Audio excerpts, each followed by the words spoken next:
হরে কৃষ্ণ। বিন্দুর পদ্ম চ্যানেলের নতুন আরেকটি ব্লগে আপনাদের সকলকে স্বাগত জানাই। আজ 5ই জুলাই শনিবার, এখন ঠিক দুপুর 3টে বাজে। দেখুন কী পরিমাণ বৃষ্টিটা শুরু হয়েছে। এবছর সেই বৈশাখ জ্যৈষ্ঠ মাস থেকে বৃষ্টি হচ্ছে, এক নাগাড়ে হয়েই যাচ্ছে। এবার মনে হচ্ছে বাঁধ ভেঙে যাবে, কুয়ো তো প্রায় ভর্তি হয়ে গেছে। জানলার ধারে বসে এই বৃষ্টির আওয়াজটা উপভোগ করতে, বৃষ্টিটা দেখতে বেশ ভালোই লাগছে। কিন্তু যাদের বাইরের কাজ তাদের তো এটা খুব মুশকিলের, বলুন।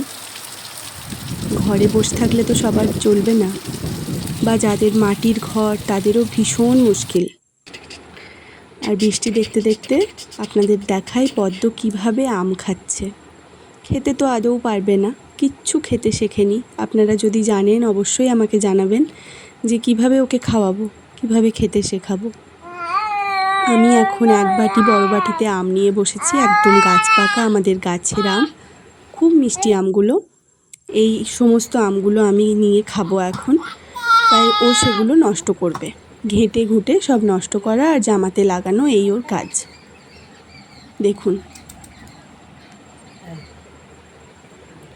পদ্ম, পদ্ম খাও, আমটা খাচ্ছিলে যে এতক্ষণ, খাও খাও।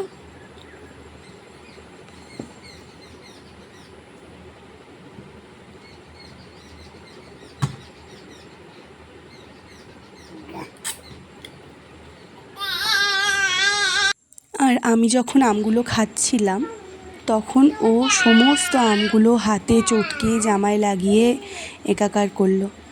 তার জন্য ওর জামাটাও পাল্টে দিতে হলো। এখন এবার আমের গন্ধে জানলা দিয়ে প্রচুর মাছি এসছে, আমের গন্ধে তো খুব মাছি হয়। ওরা চলেও যাবে এক্ষুনি, আমগুলো যখন বাইরে ফেলে দেবো, আমের আটিগুলো খাওয়া হয়ে গেলে তখন ওরা বাইরে চলে যাবে মাছিগুলো। তো পদ্ম এখন ওই মাছিগুলোকে দেখে আনন্দে লাফাচ্ছে, পুরো মাছিদের সঙ্গে খেলা করছে ও।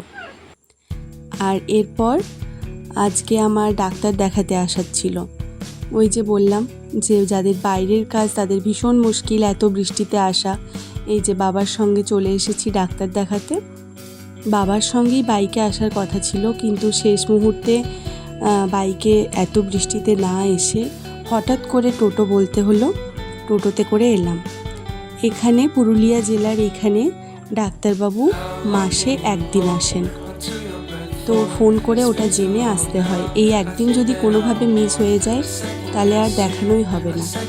তাই জল হোক ঝড় হোক যতই যাই হয়ে যাক, বৃষ্টি বাদল বন্যা, আসতে কিন্তু হবেই। কারণ এই একটা ডেট না হলে পুরুলিয়া থেকে আবার যেতে হবে দুর্গাপুর। যদিও দুর্গাপুর যাওয়াটা কোনো অসুবিধার না, কিন্তু এখন বাচ্চা নিয়ে দুর্গাপুর যাওয়াটা অসুবিধার। দুর্গাপুরে উনি সপ্তাহে 2 দিন বসেন, আর এখানে উনি মাসে একদিন বসেন। তো দুর্গাপুরে যদি কখনো মিস হয়ে যায় তাহলে এখানে দেখানো যাবে। আর মাসে উনি 2বার বোধহয় পাটনা যান, পাটনাতে বসেন। বাড়ি ফেরার সময় মিষ্টি আর ফল নিয়ে নিচ্ছেন বাবা। আমরা এখন বাড়ি ফিরছি টোটোতে করে। দেখুন অনেকটাই পথ, বৃষ্টিতে তো আরোই ভালো লাগছে দেখতে, কিন্তু যেতে খুব কষ্ট, আসা যাওয়া করতে খুবই কষ্ট। কিন্তু গ্রামের মেঠো পথ ধরে যাওয়ার মজাটাই আলাদা, খুব ভালো লাগছে দেখতে। এখনও যেতে হবে অনেকটা পথ। আজ তাহলে এই অবধি থাক, আবার দেখা হবে অন্য কোনো একটা ব্লগে। টাটা।